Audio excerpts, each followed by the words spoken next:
Brother, are you all right? No, I am not all right.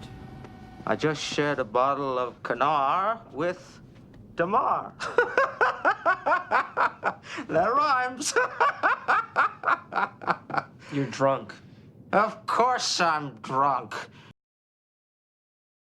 And good afternoon, evening, and morning for particular parts of this wonderful globe we're on. It's time to return back to the usual silliness for the sci-fi related stuff, and if anyone wants to, go ahead and give a shout out to Furball, because apparently he got permission to be here this afternoon, but can't get a hold of him. Let me see. I think I have his cell phone number. Now that I think about it. Yeah, if you want to just send a, hey, how you doing? You okay? Speaking of... Oh, I don't have to text him now. Sorry, I was in the middle of Minecrafting with my boy. Ah. Figured something would get your attention that way then. And Dora does have a good question. His wife gave permission? Why? I don't know. Oh, maybe now that he's back home, she's already tired of him enough, or realizing she will be tired of him enough that us stealing him away for a couple hours on a Saturday might be a good thing for her mental health. Yeah, it's going to get to that point of where she just looks at me and is like, isn't it time for you to go TDY?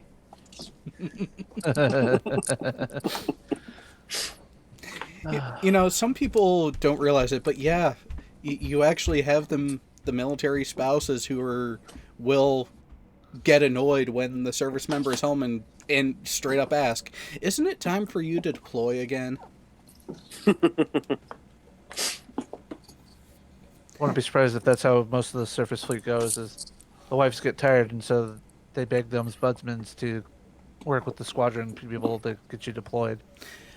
Well, it also depends on where, because in Japan, the operation tempo, couple months home, couple months out, couple longer months home, even longer out, back for the holidays, then back out, then back and forth. We would spend over nearly 2/3 of the year out in deep water somewhere. Yeah, that's like the normal army as well. They'll do some kind of field exercise, usually like a week, a month or so, and then every once in a while, a couple week long one, getting ready to go for a big training event, and then you'll disappear for 6 weeks, and then you'll come back and not do anything for like 2 months on your next training cycle. And at that point where you're done with the major training event and you're just at home recovering, that's when it's, hey, are you guys going to the field soon? Yeah, I love you and everything, but damn, I just need... Just go. Just get out of my hair. I love having you around, just not all the time. Yeah, been there, done that. Yep. So... Never had to. So, I was smart and not got married. Yeah. Logical. So, we do have a bit of a programming announcement to give the majority of the audience who wasn't already aware and paying attention. With this being named Kanar with Damar, it really is more just a kick back and chat type of thing, typically. And while it did spawn from a mutual love and appreciation of the Star Trek universe, that's not all we're going to be talking about. Say what? So, No. I actually have, over the last month and a half, in the midst of everything else I've been doing in the background, have gotten to talk with a couple regular viewers of the other things I do on the channel, who have actually said, well, I'm not I'm not a Star Trek fan. It's not that I hate it, it just doesn't interest me. So I don't watch the Kanar with Damar stuff. Well, from that, I let them know that we are fans and are knowledgeable of other sci-fi franchises. So we will be talking about them, and so here's the working schedule of topics and whatnot to let you know a little bit of what to expect. We are still going to be doing the every other episode reviewing the Star Trek movies and working through that way. So, as you can tell, not this week, but next episode in 2 weeks, we'll be doing Star Trek 4. Because, well, I'll admit it, yeah, when I watched Star Trek 3, I went right into Star Trek 4. I actually had to stop myself after Star Trek 2 because the way those three were done and handled really is a strict progression from one movie into the next, into the next. Yeah. And it does make the three of them in order actually very easy to watch and pretty much follow. However, in the episodes in between, that's where we're going to be talking more of the other sci-fi franchises. You have the really expansive Stargate universe. Even had mentions of us going into talking about The Expanse. Even though, yes, I call it science fantasy, not science fiction, we'll even get Star Wars thrown in there, and really getting into... which, here's the thing, I cannot justify paying the mouse the money just for that one show. Well, there's a lot of good stuff that you might like to watch occasionally. Like I've been going through Star Wars Rebels. I have never watched it, but I always wanted to. So yeah, we've watched Rebels, and my kids and I just started it over again. Yeah, outside of that, though, it's also the cost of it, because here's the thing. Streaming services were intended to be the anti-cable. It was intended to be what's the best comparison? It was supposed to be the tapas version of television, where you only pay for the little bits that you actually want to do. With all the streaming services now, if you want to watch a lot of what you choose to, you're paying as much as you would have for cable on TV. Yeah, if not more. Yeah, I know. Yeah, which that's why I partner with friends. I have Netflix and Amazon Prime. They have Disney Plus, so we share login. I create sub accounts for them. Yeah, I have Hulu, Netflix, and Amazon Prime, which total investment there is about $30 a month. I'm pissed off at Amazon Prime right now, but I know it's probably not their fault. Oh, They just lost, not just lost, but they lost Doctor Who as part of their free service. well, and part of that is because the BBC is starting to jump on the train and do their own. And No, it got bought out by HBO. Well, it's a good thing I have an HBO cable package. I get HBO Go for free. It's HBO Max. It's HBO's version of what Apple's doing. They're going to have their own lineup, their own shows, and they bought the rights for the current version of Doctor Who. So you can still watch it on Amazon, but you have to pay for it. It's no longer as part of the Prime package. Yeah, it's the premium plug-in. Hulu has that option too with the movie networks like that. So Dora has asked, what about Picard? Or wasn't I paying enough attention? Oh no, the Picard is on CBS All Access in the U.S. Everywhere or is she else, talking about our discussion of it? Everywhere else, Picard is going to be getting shown on Amazon Prime internationally, and that is something that pisses me right the fuck off, because the only show on CBS All Access that initially piqued my interest was Discovery, but yeah, Discovery kind of shat itself, and You got over the STD? and then they started talking about Picard, and I was like, don't do the same thing. Don't do the same thing. Oh, you fuckers are doing the same thing. Yep. Why? Yeah. Because Yeah. they can. So, with regards to paying the mouse all the money, I will say that The Mandalorian for a month-long subscription is worth it. And burn through them. Yeah, because there's only 7 episodes or 8 episodes. Yeah, I saw somebody posted online as a joke tweet, them unsubscribing to Disney Plus, and it asks at the end, "Why are you just unsubscribing from the service?" And the reason was the Mandalorian season's over. You know, and that's the thing, because how many of us still have direct media access to pretty much the majority of what Disney has to offer that people would want to see? Oh, I don't know, the movies that they only sell once a freaking generation? Yeah. One of the categories... I'm still waiting for the UK's to get Disney Plus so I can use my VPN and see if I can get Songs of the South. One of the sections in Disney Plus is actually out of the vault. That's what it's called.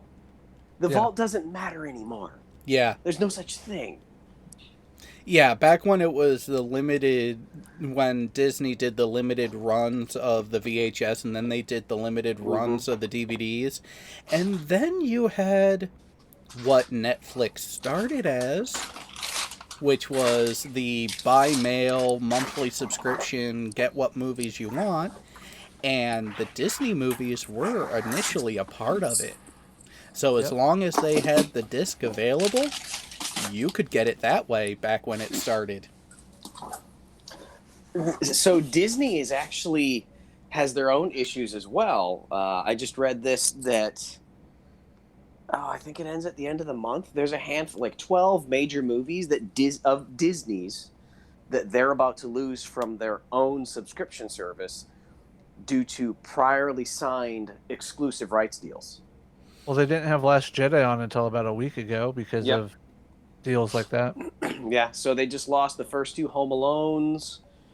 Oh, what else was it? Nothing too major for me, but there was like 12 Disney movies that they're losing for a year. Interesting. I'm having an issue logging into Disney Plus right now. I go to click the login, and it just freezes. Doesn't freeze my mouse. My mouse will change its icon. Well, so it's actually working. It's just not completing the login process.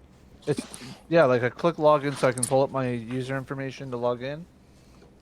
Not even doing that. It's just like, no, we're gonna stay here for a little bit. Oh, so Logical Troglodyte said all the good stuff in Amazon Prime is pay-per-view and totally sucks. Here's the thing, though. Up until about a month ago, when we were getting ready to review Star Trek 3, the entirety of the Prime universe Star Trek movies were available for free view through Amazon Prime. It is only recently that has gone away because, again, exclusionary rights and everything. And I think the movies are either it's already started this month or it'll be next month. The Star Trek movies for online streaming are only going to be accessible from CBS All Access. Oh, dicks. Yeah, with the Doctor Who dropping out, that happened on January 1st. And our family had been on a binge through about 3 seasons. And January 1st, fire up the TV. It's like, why is this costing $2.99 now? Mm-hmm. And apparently, when they did it, it was like a make it happen now button. And people online were bitching that they were mid-episode. And it stopped. And then when they went back in, it asked them for money. Wait, it stopped a mid-episode? Mid-episode. Oh, Fucking I'd be fuming. dicks. Okay, I can understand the studios wanting to do that because, let's face it, your movie releases on average are not making what they used to. The industry in general is still showing healthy from a financial standpoint, but you have a growing middle between your successful movies and everyone else. Yeah. Bo I asked figured out about what it was. Warehouse 13. Disney Plus doesn't like VPNs. Oh, they blocked you. Yeah, Mm. I disconnected my VPN, and it said, "Oh, now I'll play nice with you." I was able to use Disney Plus from Korea. Yeah, because you were going to an American VPN. Disney Plus likes American accounts and American I was IPs. in Seattle. Oh, yeah. Well, you Unless went they've to gotten a smart local since then. VPN? No, my VPN was set for Seattle. Interesting. Unless their bots have gotten smart to VPN addresses since then.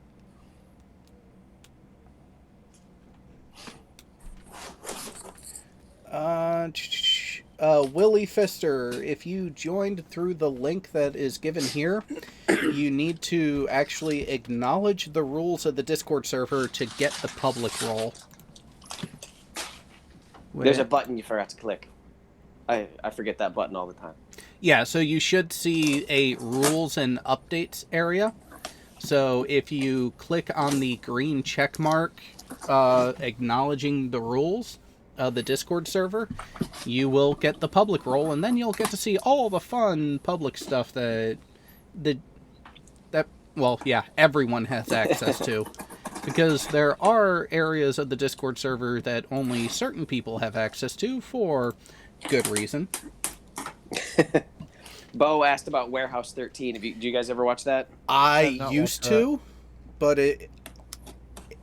the first couple seasons, the first 2 or 3 seasons I watched, but since then, it's fallen off.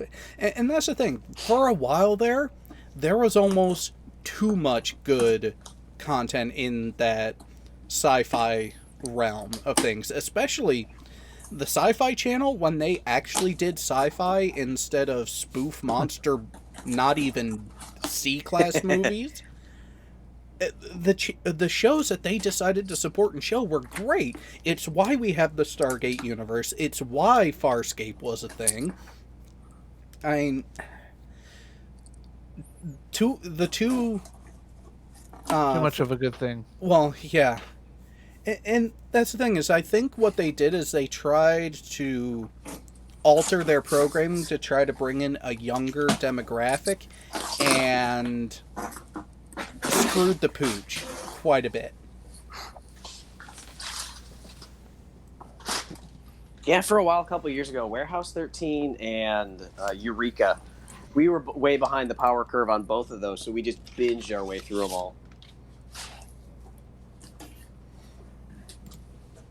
Yeah, and Jared, we'll get you access to The Mandalorian, and we'll do that soon. It's worth it. And that's what I've heard, is that The Mandalorian is actually well done. Rebels, what I've watched of it, was well done. It's just Disney is screwing up the movie aspect to it. And yes, I actually enjoyed Andromeda, the series. Never watched it. You haven't watched Andromeda? I have not. You do know who the creator of it is, right? Roddenberry. Oh, yeah, I knew that. Yeah, it was the last TV series that he created that actually got picked up. And, Sequest got screwed over hard. Oh yeah, they did. Season 1, beautiful. It was an amazing show, amazing premise setup. And then with the change from Season 1 to Season 2, they really shot themselves in the foot. And then over the course of Season 2, they never addressed it. So it just festered and ended up killing the series. But Okay, so So here's an odd is it sci-fi question that I'm pretty sure we could all, banter on for a little bit. Rick and Morty. Yes. I couldn't get through the first episode, What? What? and I lost my Hulu account, so I can't go back and start watching it again. I have watched the entirety of that series at least 5 times over the past year, and right now I'm getting my wife caught up on it.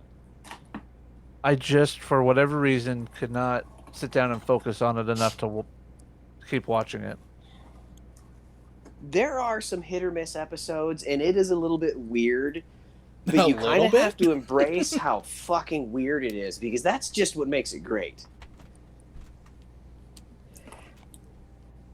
Yeah, and I have to say, so the current season, I will admit I have sacrificed sleep Sunday going into Monday just so I can see the new episode. And here's the thing. In this day and age, for that sort of commitment to be made, for that sort of commitment to, I want to see it right when it airs, I have to see it as close to when it originally airs as possible, that is saying something when we could just go, I'll DVR it and watch it later. I'll watch it in the morning when I get up for work. No, I'm watching it now. I'm only like 3 episodes into the new season. I haven't watched all of them yet. Oh, you gotta watch the next one, because there is one question that comes up that I hope they eventually get back around to, or in some of the extra content that can be out there, actually address the question. And I'm not going to say it because I don't want to ruin the episode for you because you haven't seen it yet. I really did like the very first one, Live, Die, Rick, Pete. It's just dumb, but gloriously dumb.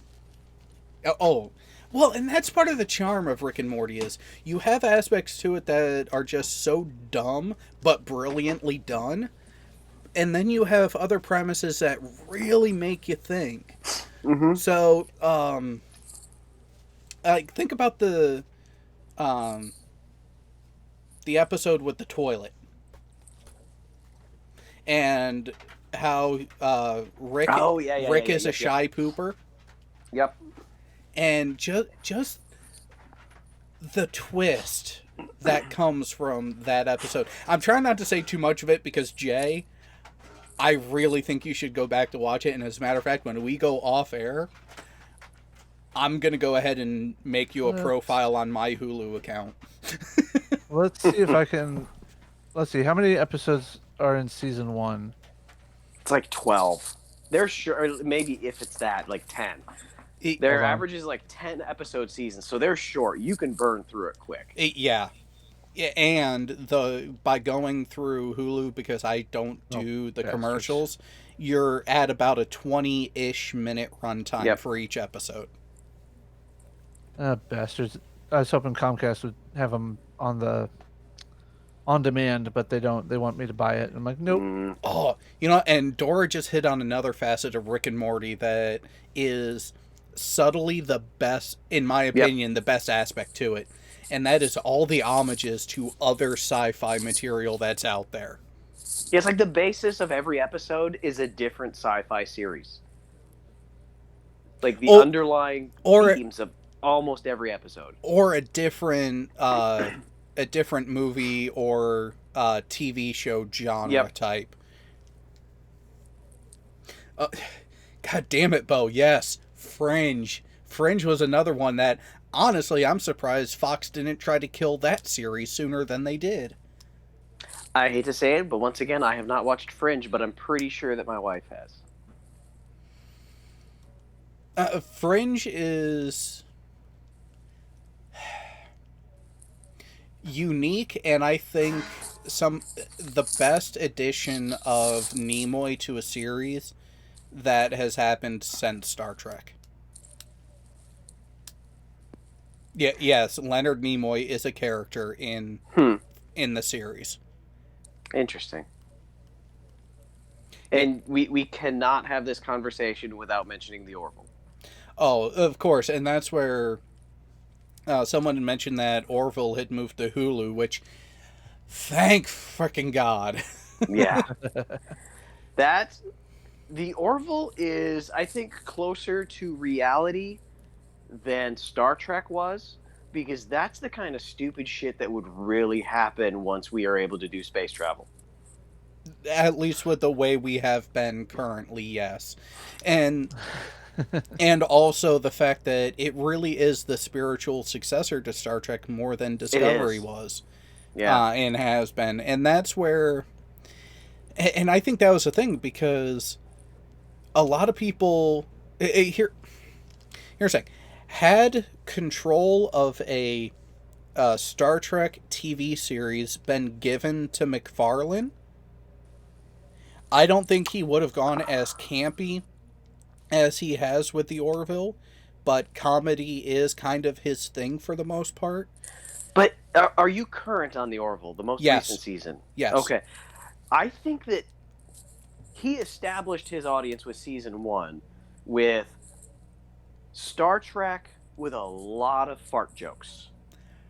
And season 2 was Star Trek with less fart jokes. And now it has gotten to the point where, as silly as the first season was, that's how serious it is now.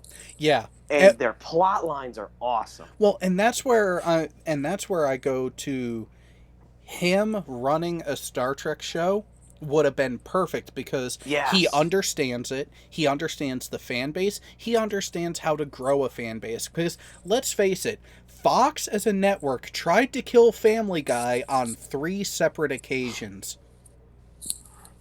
and it kept coming back. Well, they did kill it for a couple years.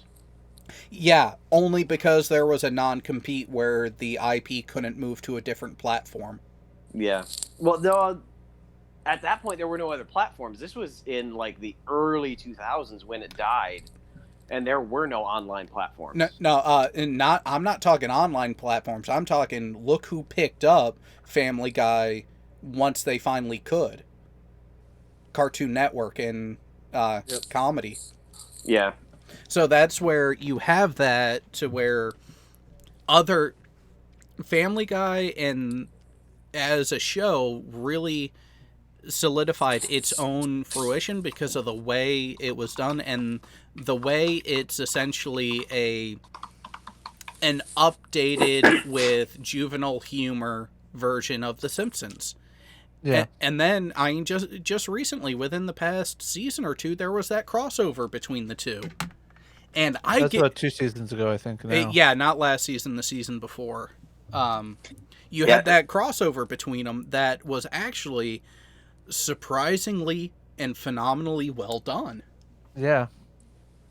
That's what happens when you get two good, two good creators and writing teams together to hash out something that, has to make sense one way or another, Yeah, so they were brought back in 2001, 2002. And if you remember the very first episode when they came back, Peter mentioned something about, there's no way that'll ever get canceled. Because, I mean, Fox has all kinds of great shows. Unless they're going to cancel Dark Angel, Titus, Undeclared, Action, That 80s Show, Waterfalls, Fastlane. And then just starts listing 29 different shows that he lists that were canceled while they were canceled, and they came back. Yeah. Well, and that's the thing is, Fox really does have quite the prolific history of giving a show a chance and then either killing it during or after the first season, or just randomly throughout. Because let's admit it, had Fox properly aired Firefly in the order that it was actually set up to be shown in, they would have actually had more of a following, and the cult classic that Firefly has become would not have been so cultish in nature. Oh yeah, Fox killed Futurama too, but at the same time, Fox didn't screw with Futurama in the same way, and do you know why? No, they didn't. Because they were trying to keep Matt Groening happy. Exactly. Yeah.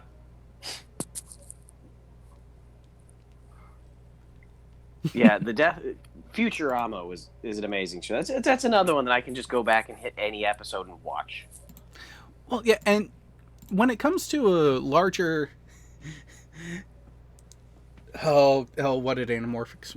Yeah, yes, death by Snoo Snoo, and here's the thing: there are people who will hear that in a meme format and not know the reference.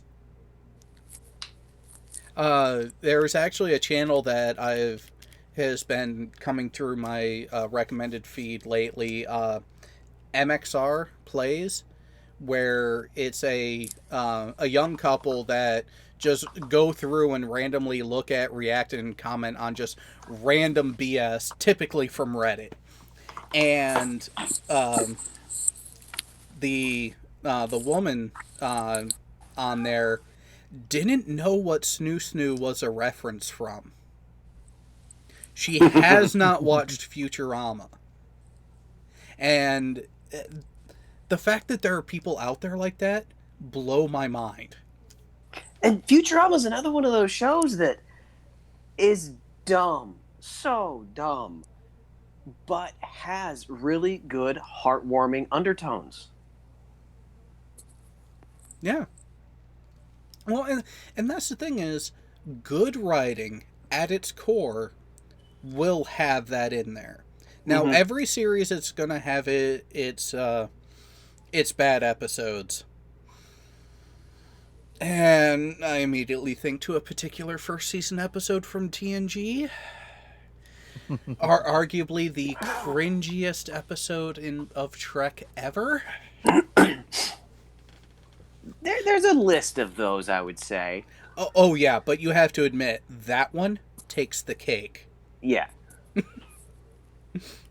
But Dora hasn't watched Firefly. You know, it... I have to admit, I haven't watched it either, so... It, again, one season, only 12 episodes, but go with the order that is listed online, not the air date order. Because you actually do get a build-up and a progression and an understanding of the characters that way.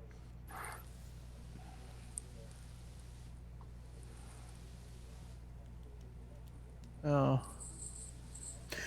Okay, that's a weird one. So, Dora has a friend who dislikes sci-fi, likes Star Trek and Star Wars, but he likes Futurama for some reason. Maybe he's just a fan of anime. Yeah, I was going to say, it's probably just an anime fan as opposed to sci-fi. Yeah. Because it is a different feel to it. Oh, you know, Glober Mom, I agree that the episode where Yar passed away was bad. However, the episode I'm referencing, which was, episode 3 or... Well, counting... Technically 3, but kind of 2. Oh, no, I was going to say, yeah, technically 3, kind of episode 2. That one, so much worse. Just from how it was written, functional. How it was... Oh, no, not that one. Not that one? No, I'm talking... Well, actually, no, it was episode 5, I think. It was a couple episodes later. The very patriarchal planet that they came across, who the leader really liked Yar. Yeah. Code of Honor. It was the very next episode. Okay, so this question more towards myself and Furball from Anamorphic Mind.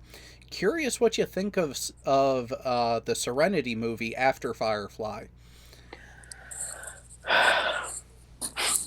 It it felt good because it was like seeing an old friend again. But incomplete. Yeah. Yes, Code of Honor, 1 minute debunk. Yeah, it was as good of an end cap as you could hope for, I think, with a movie completing a TV series.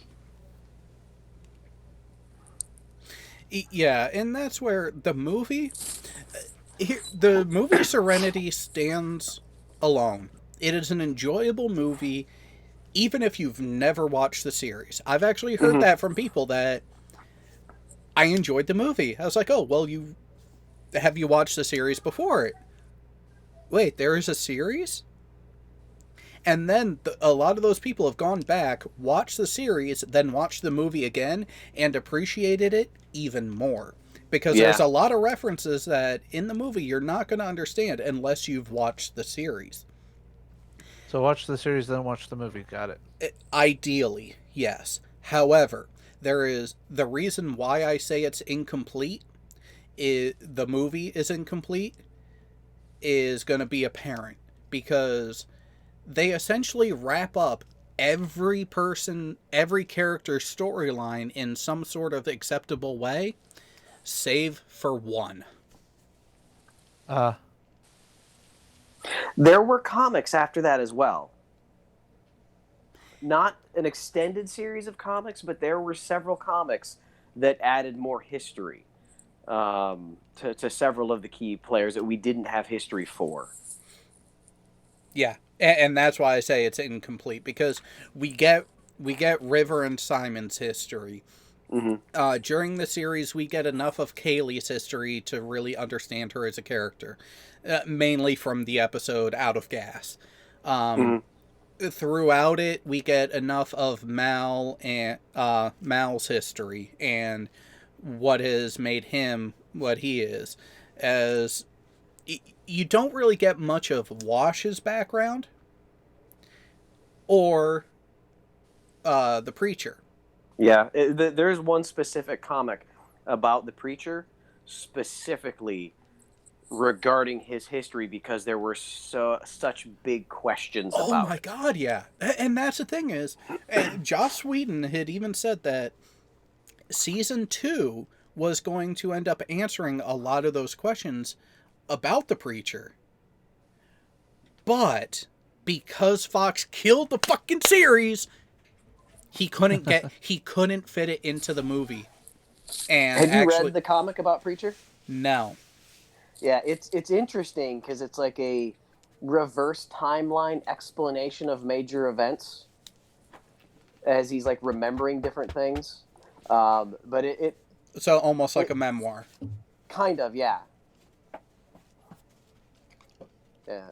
So it does give a good history of him. But it would have been great to see that in season 2. Yeah. So speaking of other sci-fi series, though, not to derail this conversation entirely, has anybody started watching the new Lost in Space series on Netflix? Seen season 1. How is it? Different. Not at all like the original series. No, not whatsoever. Yeah. I figured that, which is why I've been leery of it. I've been aware of it and haven't watched it. Same here. And also at the same time, let's be honest, with everything else going on, how much time would we need to dedicate to watch all of this? Yeah. It was pretty good. It's been about 6 months since I watched it. I know they're out with season 2 right now. I haven't watched season 2 yet. I should throw in my Patreon link. They can support me to watch it all. I did not fall in love with it. I'll say that. Didn't hate it, but I didn't fall in love with it. Yeah. Yeah, and I think that's one of the things is being able to understand things and not still being willing to watch something even though you're not completely in love with it. So like Babylon 5. I enjoyed it, but I wouldn't say that I loved it. but it's still a series that I would go back and watch. And Dark Matter is another one. That's one that Yeah, I as a matter wouldn't of say fact, I it loved showed it. up on my Netflix. Yeah, I wouldn't say that I loved it, but I would go back and watch it. I'm still trying to figure out how space travel shows will get Power Rangers. Oh, they do have one that's dedicated to space, I guess. Yeah, I was gonna say Power Rangers in that verse. After I grew out of it, after what was it, the initial American TV show version, I kind of stopped watching it. But when you look at, I can kind of see that because it's same way I know why I got on Netflix, why I got recommended to watch their remake. It's not really a remake. It actually is a continuation of Voltron. Yeah. And it's because of the anime that I watch. And that is one that very well done, Netflix. Good job on it. And they actually ended it in a way that again made sense. I watched the first 2 seasons of that and then just kind of fell off. Not because it was bad or anything, I just didn't have time for it. Yeah, other things get in the way. What about Stranger Things? Never watched an episode. Yeah. It's good. I'm interested to watch it simply because from one of the main things I've heard positive of it is that it is so period accurate that a child born or grew up in the 80s will feel at home. Oh yeah, that's part of it is the nostalgia of it, Yeah. recognizing things that you've seen. It's weird sci-fi. It's not your standard, building upon a general belief, space travel, ghosts, stuff like that. It is a completely new direction for what the problem in this community is. I will have to go in and watch it. And so, 1 Minute Debunk says, Babylon 5 is the only show that had a clever, well-paced war storyline that just doesn't end as soon as the war ends. Here's the problem with that criticism for DS9, though. When you really look at the series in general, if you had to pin a main character as the central character for the story, who would it be? I'd say Cisco. Yeah, exactly. So, It's got to be Cisco. yeah, so how does the war with the Dominion end? It ends with Cisco quite literally no longer being with his fellow corporeal beings. So how can you continue and wrap up a show when your main character that you've built everything around for 7 seasons up to that point is no longer there?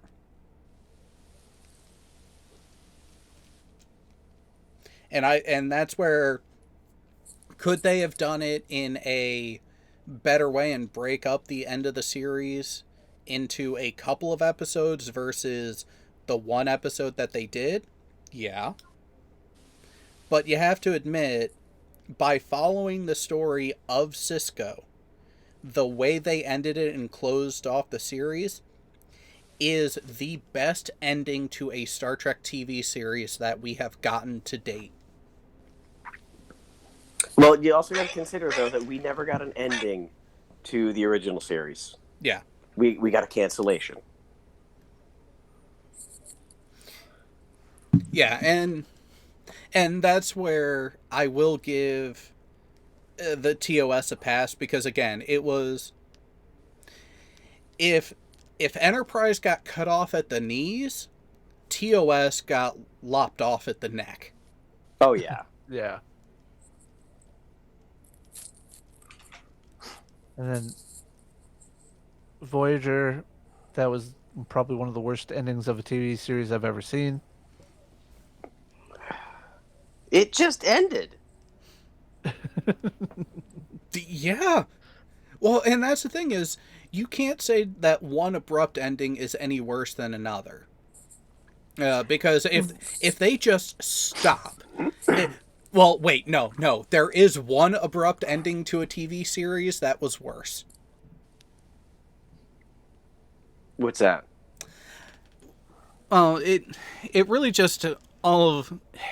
There is really only one way to explain it, and that's simply by quite easily pointing out how incredibly rude it is. How incredibly rude it is. What? I don't know. He disappeared. Although I like 1 minute debunks thing. Voyager had an ending, I guess. The ending to Voyager was like the ending to a horse race. And- 1,000 miles an hour, and then done. Yeah. Oh, well, no, so you guys didn't get the Sopranos reference? Just cut it. I got it. Uh, I got it. I was just playing along with it. Yeah, just cut off mid-sentence. I never watched The Sopranos. You never watched The Sopranos? I'm that guy. I mean, I didn't watch the whole series, but I watched enough of it to follow along. And when I heard about that, I had to go watch that episode. It literally just cut off. Yes. Mid-sentence, fade to black, no audio, just roll credits. That the Family going back to Family Guy, where Stewie kills Lois, and it ends like it literally just ends just like Sopranos did. Yeah. Okay. Yeah. Yeah. Yeah, and that's what they did in reference to. So I will say, for abrupt endings, there is one that is elevated below the rest.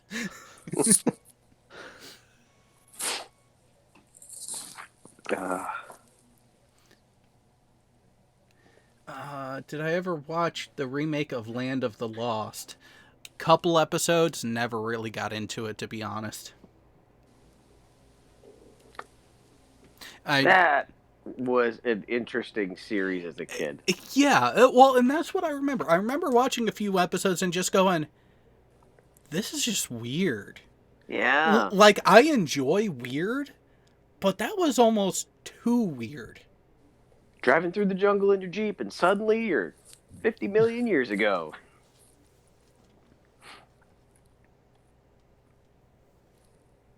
Okay, which one is Bo saying we got to give a shot to?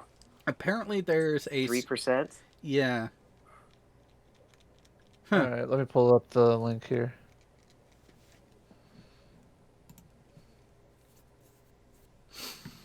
All right.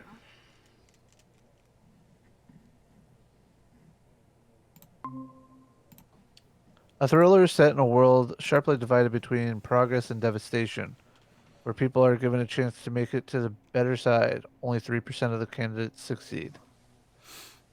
So it's Hunger Games meets today's political climate. Got it. Sweet. Speaking of which, Jared, after this, you need to look at your Discord DMs. I sent you a meme that's pretty funny. Oh, yeah. It really is so true, and we even kind of touched on it last night. Yep. So, 1 Minute Debunk says, Discovery should have the erased from the timeline ending in real life. You know, and I think that's part of why they're doing the time jump, to give themselves a way to fashion it into something that is more palatable to what can be termed the old guard of Star Trek fandom. And speaking of the new series, how recently have you guys watched the latest, the trailers for Picard? I watched one this morning. I haven't watched any this morning. I've been at work. Trying to find $200 offage from yesterday, or from Thursday, in the bookkeeping. So yeah.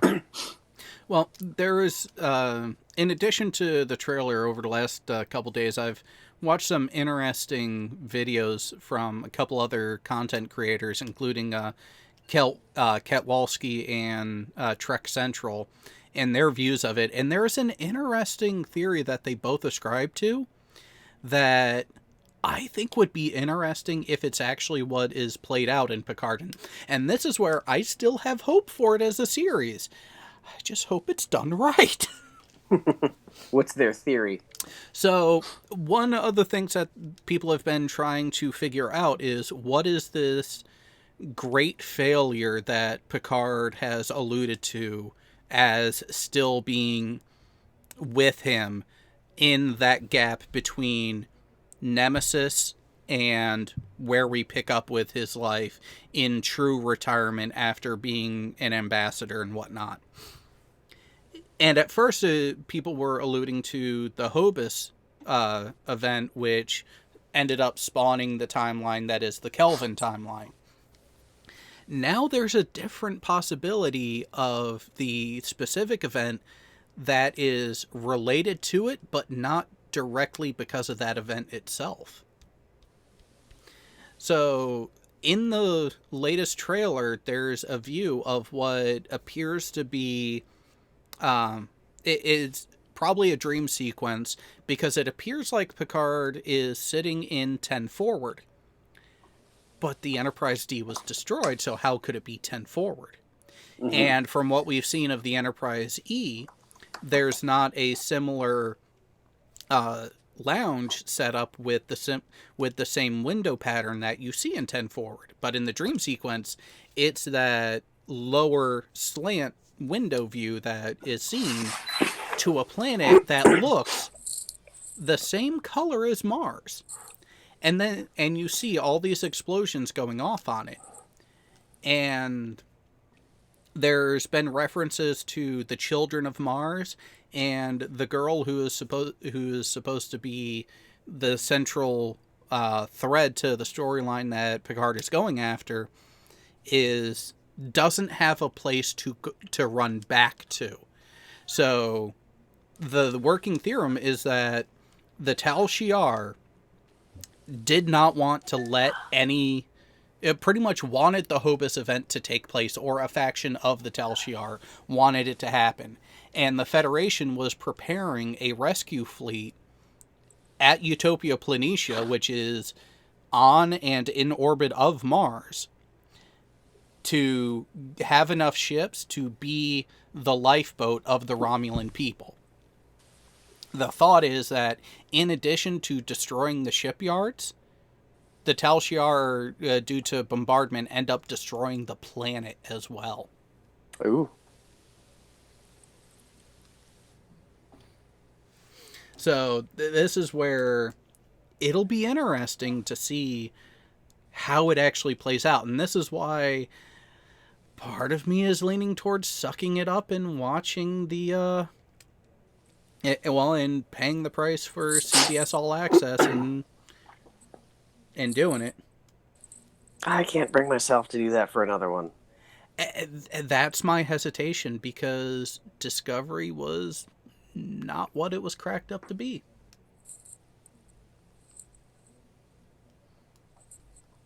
I'm looking at the trailer right now, and it almost looks like there's a old class Romulan warbird in it. Yes. That was another thing that they mentioned in their review, that there was that visual in there. Right. So with 7 of 9 in this, and the connection between her being former Borg and Picard being former Borg, Mm-hmm. do you think they get together monthly for Former Borgs Anonymous? Maybe not monthly, but whenever the Unimatrix calls for it. Yeah. Otherwise, they have no direct connections. Oh yeah, that was definitely a Romulan warbird. Yeah. Yep.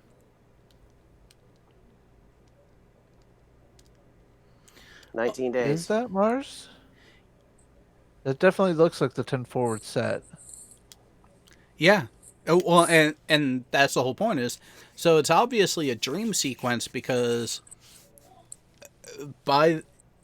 with what everything else they're alluding to, the Enterprise D has long been gone. Is it just me, or does this look like Brett Spiner as a Borg?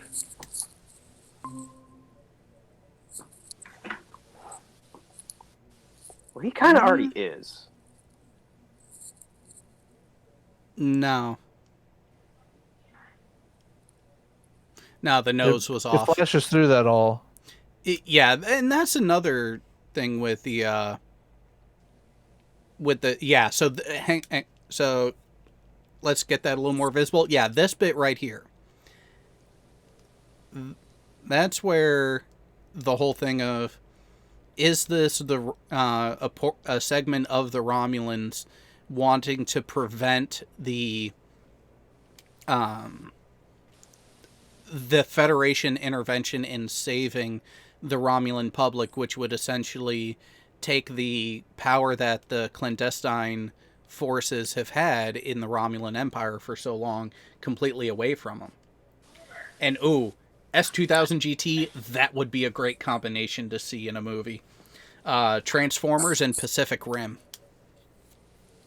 That would be. I'm trying to figure out who this guy's supposed to be, too.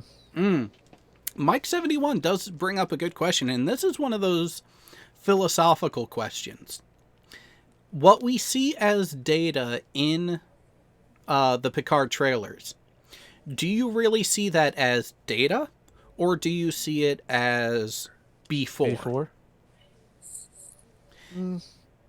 Because the difference between the two, if we remember from Nemesis, was B4's neural net wasn't as advanced as Data's. But Data pretty much copy and pasted himself onto B4. And then ended up sacrificing himself to destroy Shinzon's ship to save the Enterprise. With that being said, what is it that makes Data Data? Is it the hardware or the software? Or the combination of the two? It's got to be the combination of the two, because even if it is an exact copy of Data onto a more primitive neural network, it's not going to operate the same.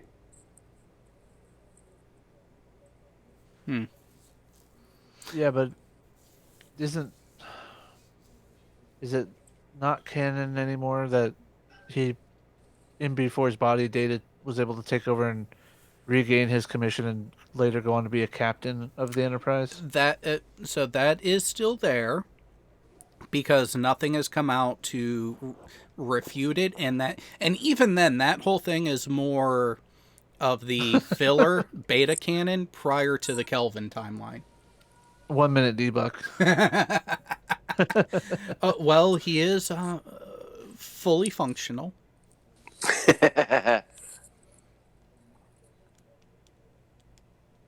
But for the combination of sci-fi franchises, like what was done with Aliens and Predator, Bo has asked the question, what others would you like to see? Well, we're only halfway through the show anyways there, Furball. Yeah, okay. Yeah, because remember, I don't like these going longer than 2 hours, if even that long. It all depends on the subject. So, Dora made a good suggestion. So we had the Transformers and Pacific Rim connection being made, which would be interesting of itself, but how about Transformers and Robotech? That would be interesting. Yeah. But how could you do that, though? Because Robotech would be seen as the enemy. Yeah, because Robotech would have had to have landed. I don't think that crossover could happen, because Robotech started with, Earth as is. So they would have landed with Transformers already here. So how could you make that crossover? Yeah, 1 minute debunk does actually make a very valid point. Trek does have a history of misleading trailers. Because let's remember, the trailer for Wrath of Khan, they used a lot of footage from the Kobayashi Maru scene that began the movie, such as showing the explosion and seemingly Spock died. However, Spock Spock still did die at the towards the end of the movie. They just brought him back in Star Trek 3. So how about a crossover? This is way out there of Rick and Morty and Futurama. Oh, that would be interesting to see what Rick has to say about the professor. And I think that would give Matt Groening the chance to open up with his swears. This is true. Oh, Bender and Rick would be best friends. Oh yeah. Oh yeah. I don't doubt that. From what cultural knowledge I have of Rick and Morty, I could definitely see that. Well, Rick is a drunkard, so, but functioning. High functioning Somewhat. drunk. Oh, Must have served in the very, Navy. very high functioning. Yeah. You shot me in the liver. It's the hardest working liver in the galaxy.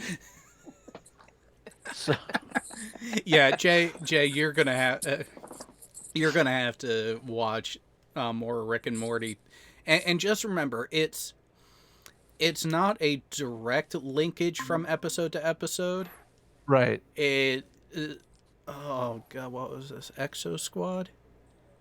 Yeah, I was thinking about the old cartoons that I grew up on. Oh yeah.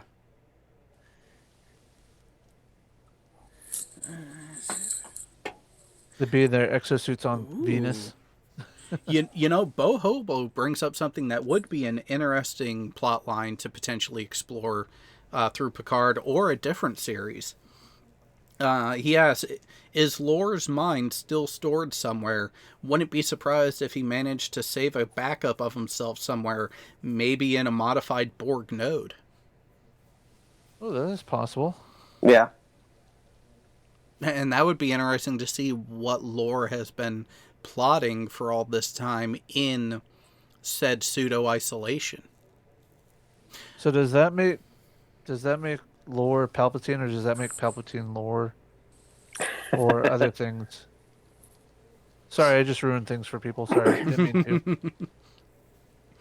Well, I really had little intention of watching the latest Star Wars movies simply because they have screwed Wait the till it comes out on pooch. Disney Plus. We'll get you a hookup on an account. Yeah, even then, I'm not sure if I want to watch it because everything that has been leaked and rumored that has actually been substantiated after, I'm not sure if I want to waste the time on it.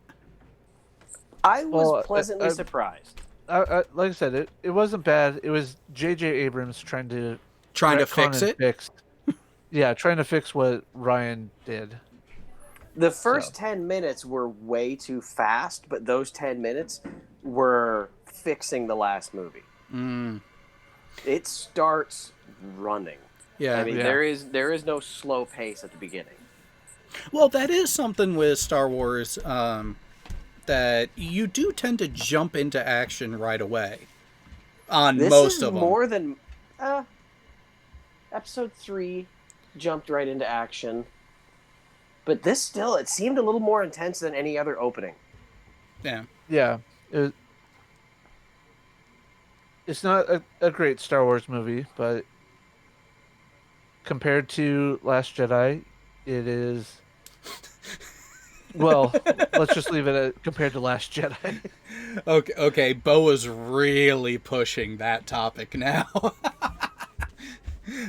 And where, who, what will lore be downloaded into, and by whom, and discuss. You know what? Just for that, we're gonna throw him in. We'll throw him into the Stargazer's computer core, and he's running the ship. There you go. Well, no, I was going to say let's go with the other topic that he brought up of cross-platform, and say that lore is going to pull in Anubis. Ooh. I mean, the replicator form of Anubis. Although, didn't they already try that with someone and it didn't quite work? Huh. or have Lore be a disembodied biomechanical brain a la more of a reference to Futurama. There are so many ways we could screw with that. No, let's not go with Futurama. Let's go with our favorite show, Dead Kennedy in Space. Oh, you mean the... well, so here's the thing. Dead Kennedy in Space, if you look at one of the icons that he uses, the brain in a vat, what do you think the actual origin of that was? Oh, I know it. I'm pretty sure I know what it was. So what are you thinking, Furball? I don't know. Jay, your guess? I want to say that it dates back to Teenage Mutant Ninja Turtles and Krang, but I'm probably wrong. Even older. So, if I remember right, the way Dead Kennedy in Space shows it is a direct reference to the disembodied heads in Futurama. However, that is a reference to Dune. Okay. Because if you go back in the lore of the Dune saga, what really the division that led to the conflict that presented as the Dune universe everyone is introduced to in the first book, not only you had people who were the Titans who literally disembodied their brains and put them into machines. Now, you had two divisions of this. You had the Cymex, the cyborg mechanicals, who were pretty much your everyday grunt. You had your leadership caste, who were the ones who essentially took over and enslaved humanity with the use of the Cymex and thinking machines. Those were the Titans. You had another group who the Titans pretty much inspired themselves from, who were essentially what I think all philosophers ultimately want to do.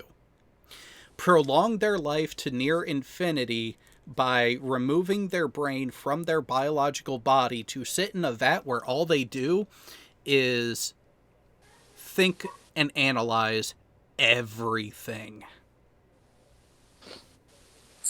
Superman versus the Highlander? Nah.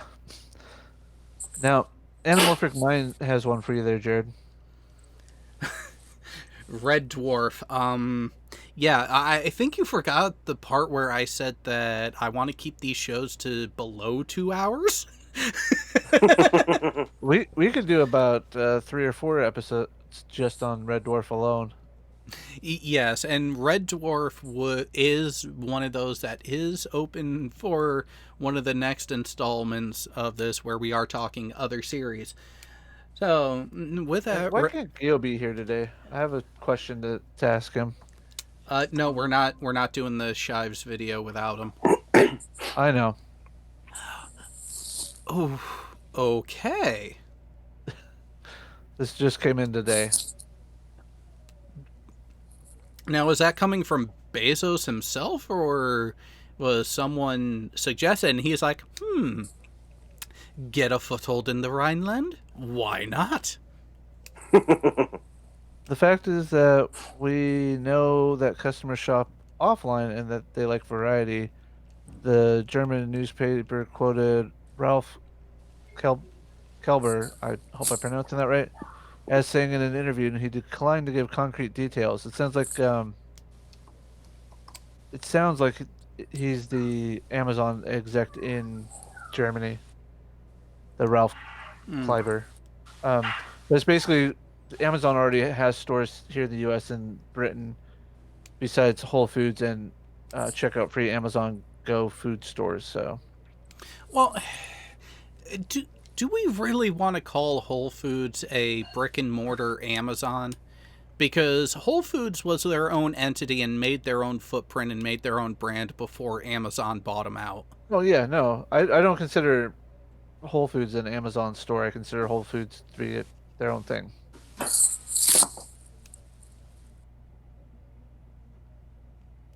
Oh, Anamorphic Mind does have a good question for Bo, asking if he ever watched the movie Stargate Origins, which was one of the follow-ups and kind of attempts at wrapping up a lot of the storylines, especially the Ori storyline, which I think was actually well done, and good on them for keeping Morena Baccarin as the character.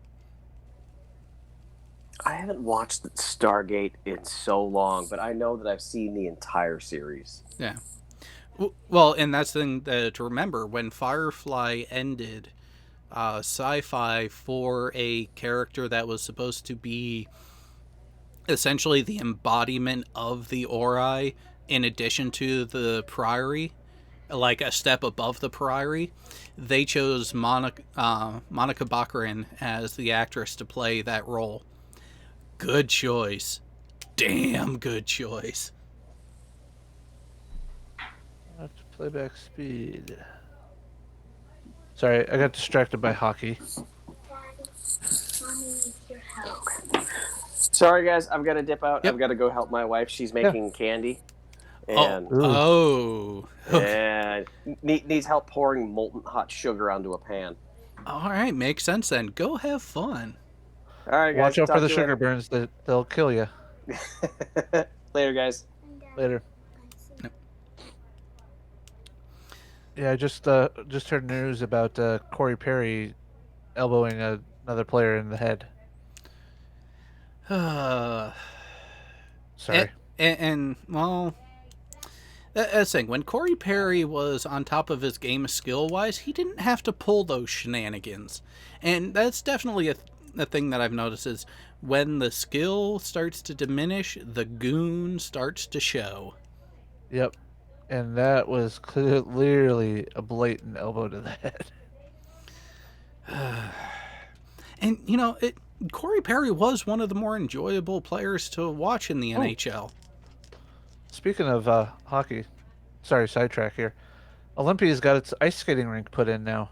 I can go ice skating more regularly. Woohoo! That's something I haven't done in far too long. Yeah. But there's sports zones out. Random news stuff, but getting back to the more interesting stuff. Well, so here's another question about potential topics going forward, both your input and audience input. Do we open up to some of the more fantasy, like Star Wars on a regular basis? Well, not on a regular. Well, Star Wars, because there is the science part, there is the technological part to it, that one is an easy sell. That one is an easy inclusion. I'm more, if we're going to go into these sorts of expanding base for information and topics and comparisons and whatnot, well, since Star Wars does have the fantasy and, let's call it what it is, magic aspect to it, yeah. Do we then go to other outright fantasy genres as well?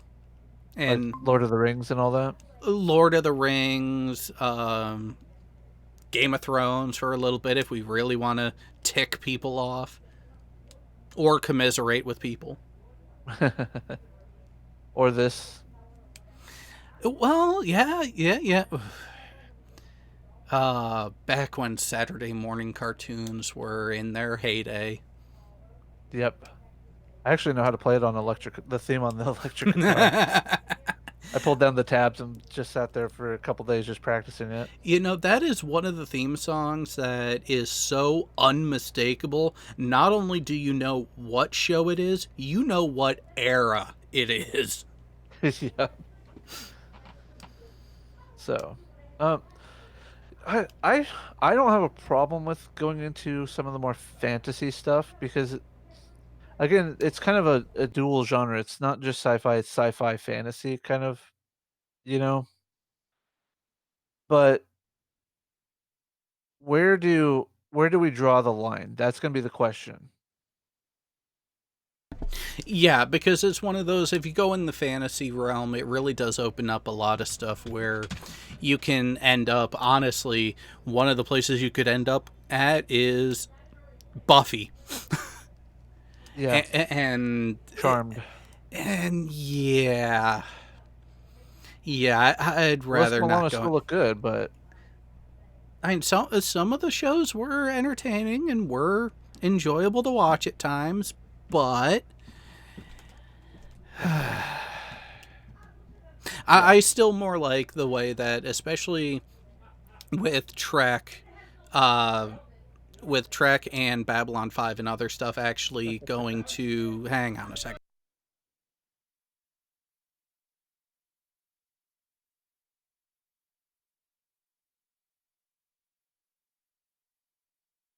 Oh, fucking neighbors. Gotta close the window sometimes.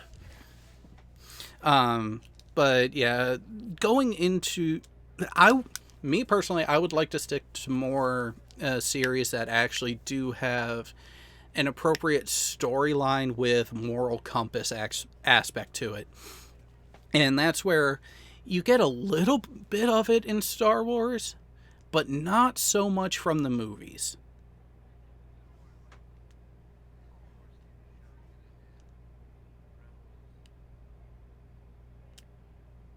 Yeah. Oh, those are definitely on the table. Because I find it really interesting how Torchwood was essentially the adult companion show to Doctor Who. Because, well, let's look at the character that it mainly centered around.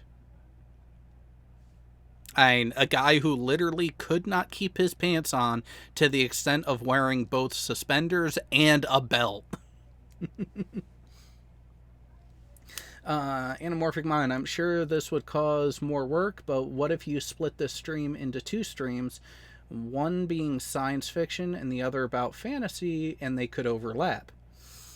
There is that aspect too. So here's a reality of the situation.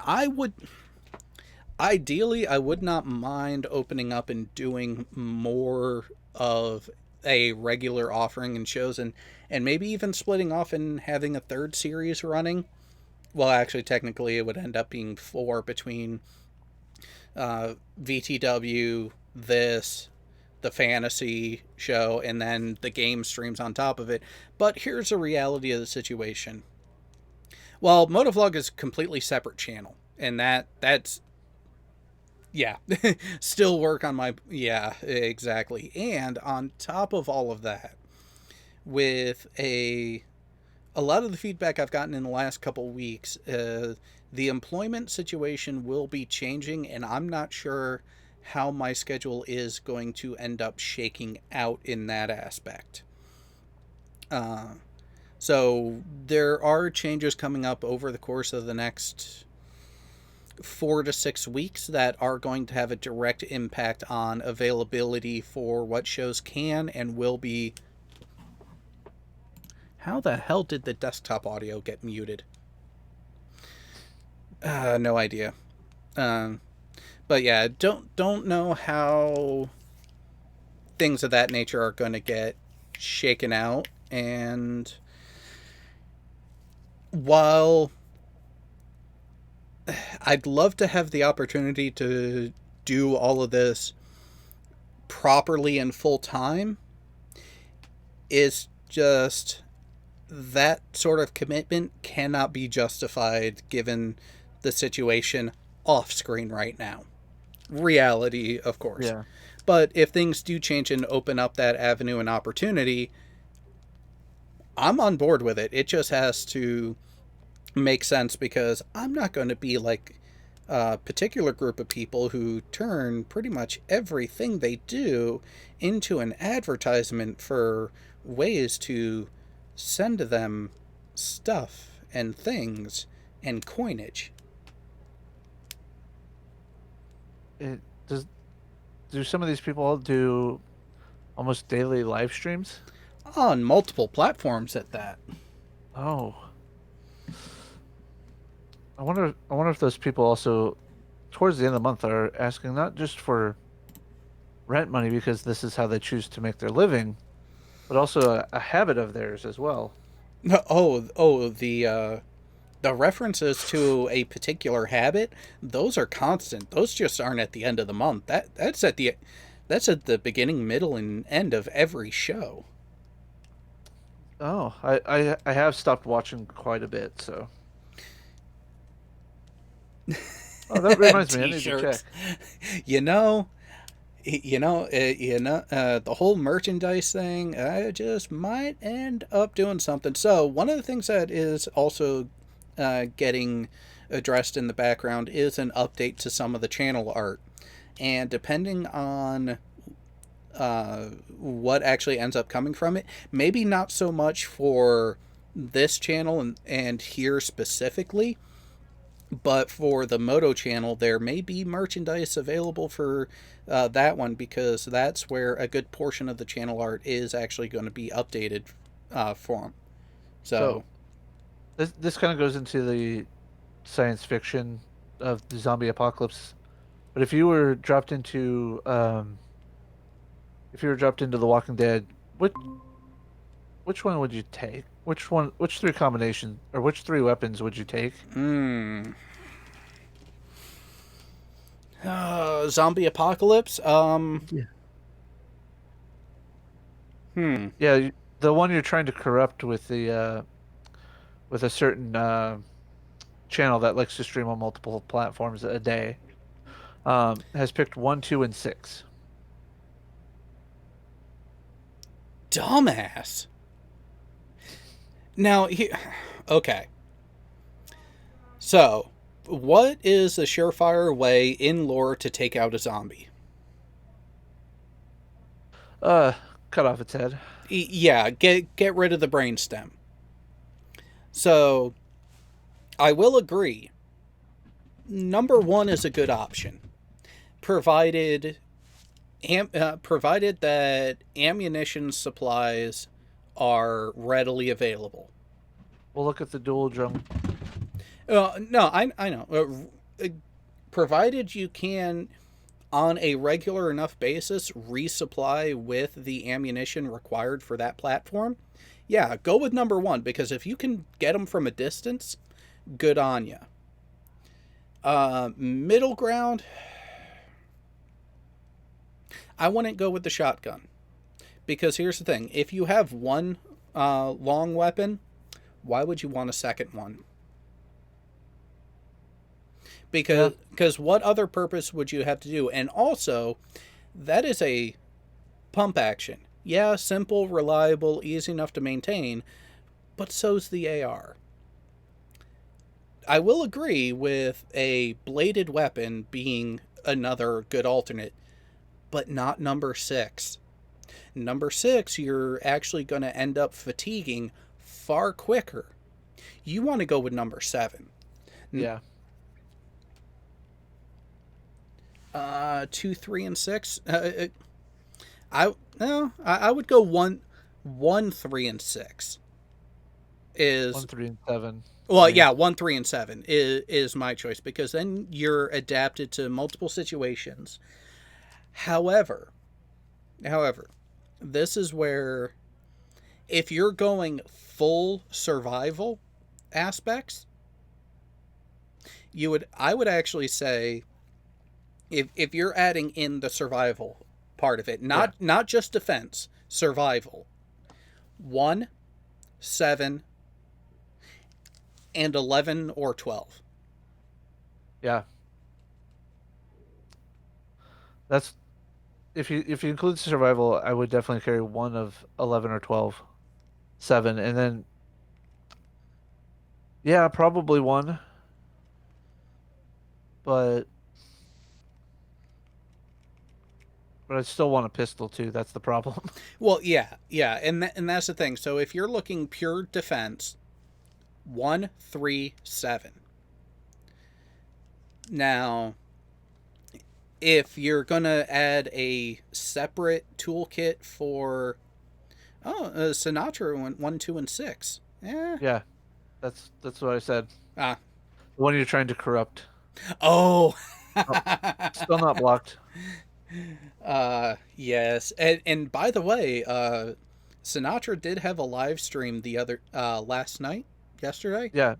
Yeah, Yesterday in the live chat. AA meeting.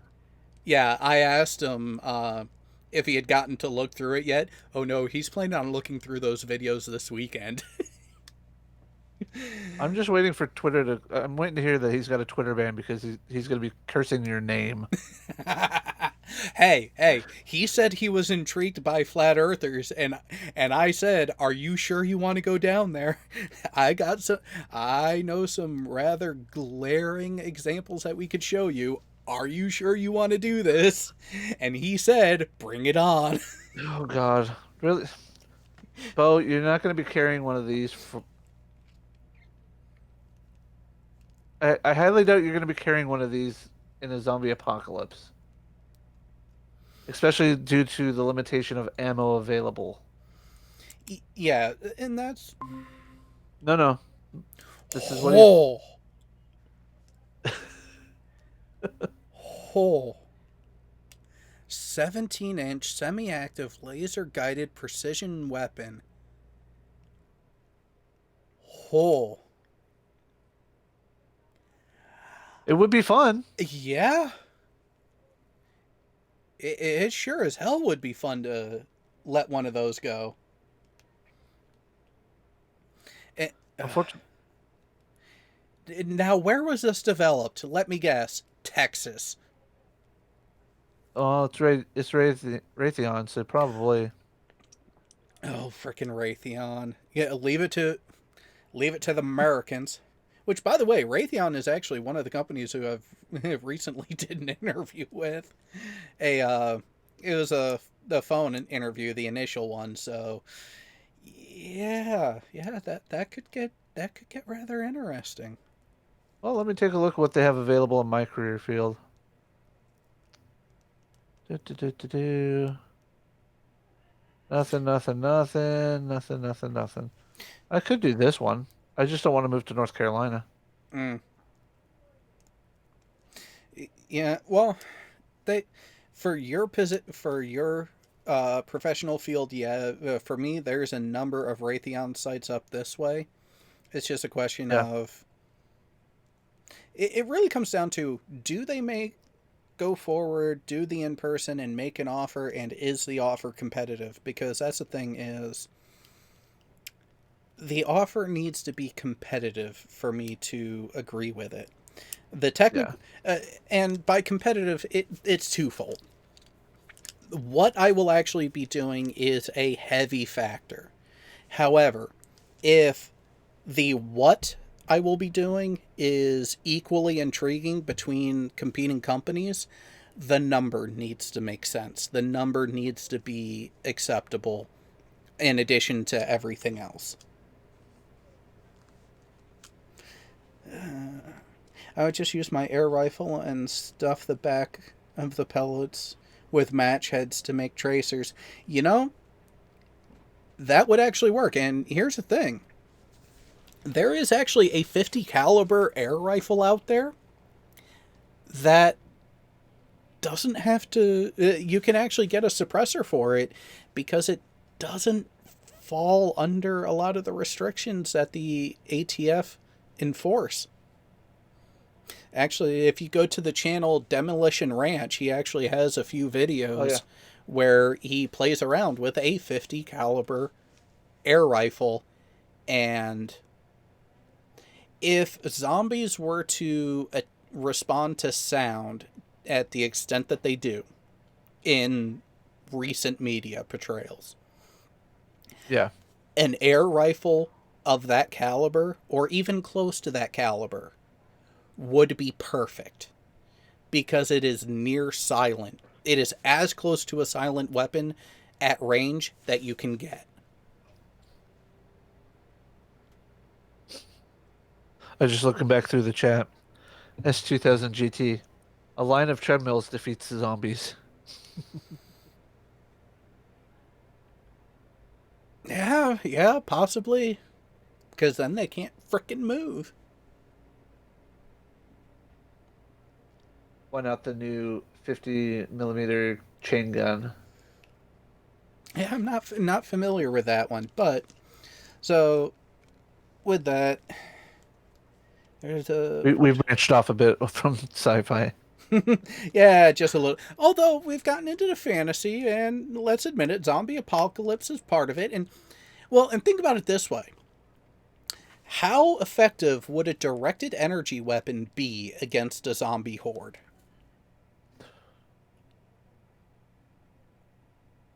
Oh, what are you showing me now, Bo?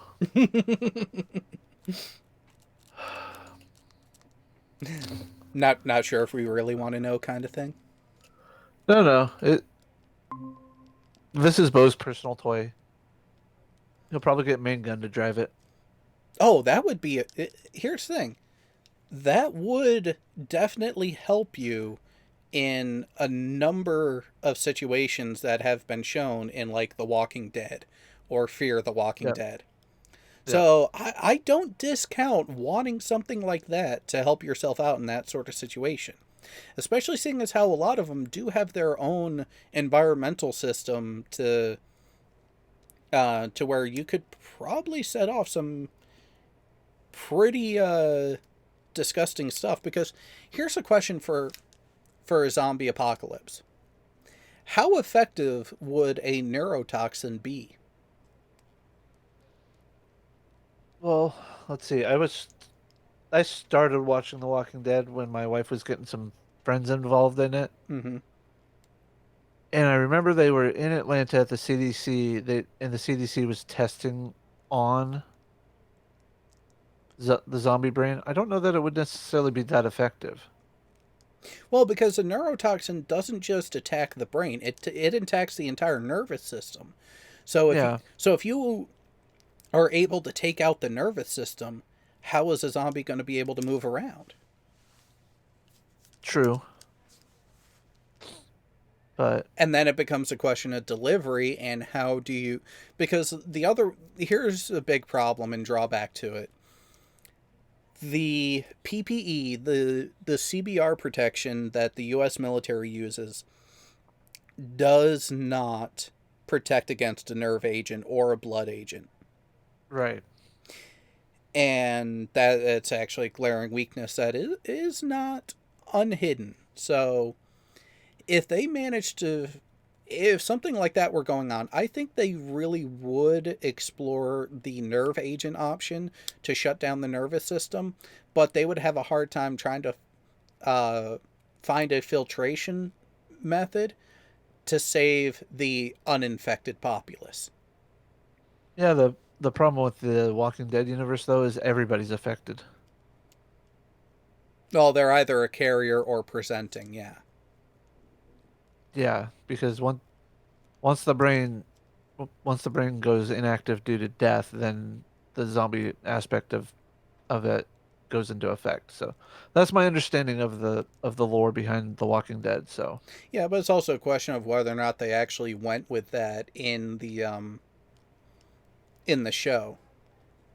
yeah, that's my understanding is how they were doing it in the show is everybody is a carrier, and once you're dead, unless you're shot through the head beforehand, Mm-hmm. you will revive. You'll revive You after will a few hours. reanimate. Yeah.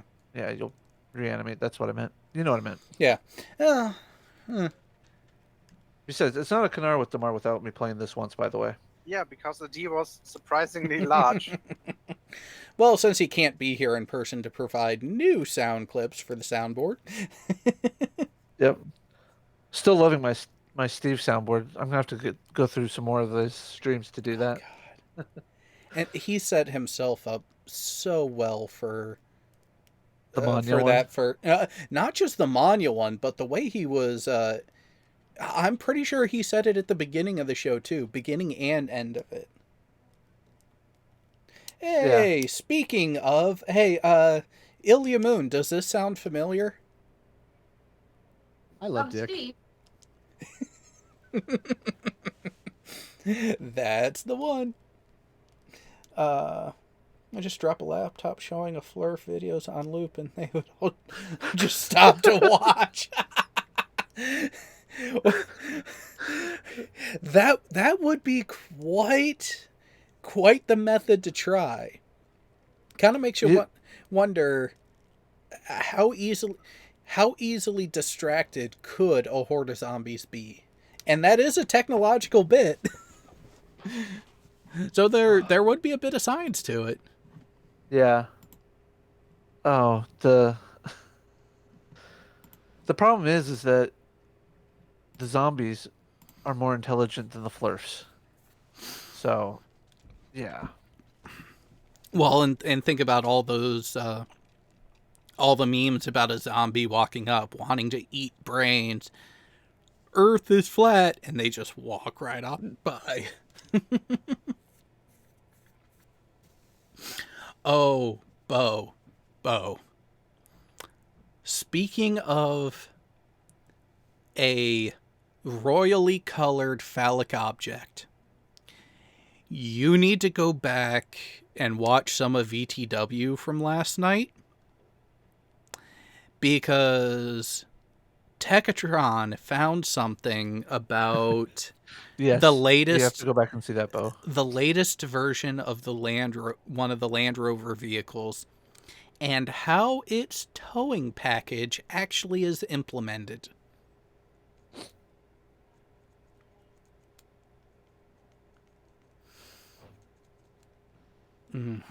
But Shall I play the other sound clip I got from Steve? sure.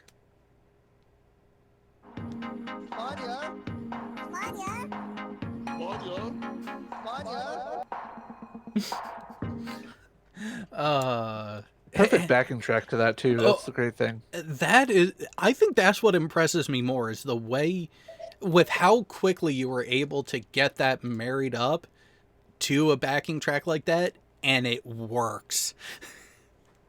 YouTube audio library.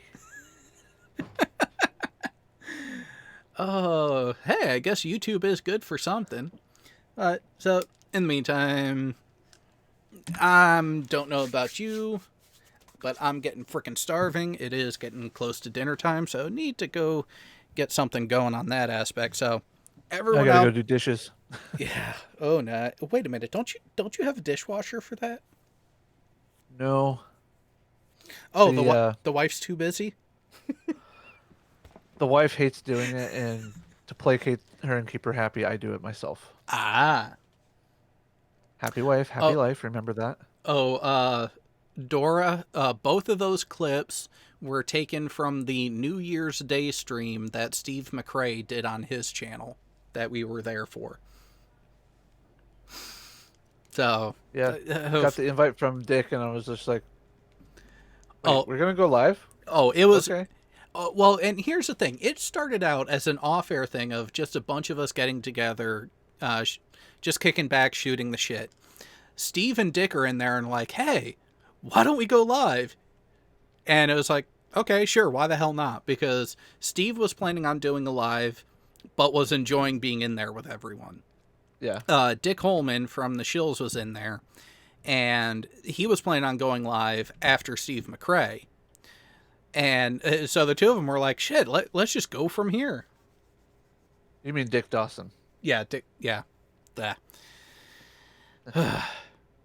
Long. Well, no, I got a text from Dick at work via Discord. Hey, can you hop in for meets? Sent me the link and stuff. I'm like, give me about 45 minutes or so when I get home, because I just left work.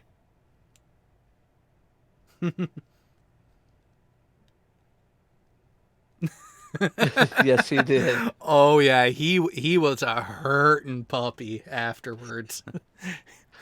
which just goes to show, if you're gonna try to drink that much, don't do it around military people, because we will make you regret it.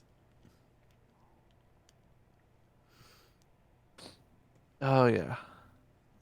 Pure insanity, but at the same time, it was enjoyable. It was fun.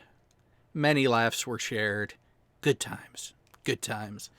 So, with that, we're going to call this one to a close. For those who weren't here for the beginning, we are going to be talking about a whole bunch of topics going forward on this show. Sci-fi, science fantasy, fantasy related. So, if you're not a huge Star Trek fan, fear not. We are going to be talking about pretty much every other franchise out there at some point, in some way, in some fashion.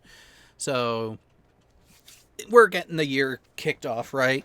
So next episode, in a couple weeks, we will be doing the review of Star Trek 4, which shouldn't be too terrible of an event, and I think will be interesting given some of the more recent things that have gone on and how particular aspects of that movie are going to be better understood, because I'll admit it, I was a kid when I first watched it, and there was one scene in particular where I was like, huh? But wait, what? So we're going to get into that much more in depth in a couple weeks. And then an episode to follow that one, we are going to have our resident German science officer, and we are going to be torturing him with a particular video that was done by the wonderfully inept Steve Shives. And yeah, Still blocked, by the way. I can't wait to see how he gets this topic right. Speaking of those types of mentalities, do you remember the video I shared with you earlier today from Rationality Rules? Yes. Sargon's responded. Oh, he has. I sent you the link on Discord. Oh, this'll be funny. And we have a new member. Oh, yay. Ilya Moon. Thank you, thank you, thank you. You are now going to... you're close to it there, S2000. But yeah, Ilya, let me know your name on Discord so I can make sure you have the proper roles on the server, because being a member, you now have access to a special section that is just for channel members and patrons, where actually, now that we're in the new year and we're in the new month, couple times a week, I will be sharing gameplay and other conversations in that segment just with you wonderful people who directly support the channel in that manner. So, yeah, Story, go check out Land Rover's new member too. Oh, that really is the best way to put it. So, thank y'all for showing.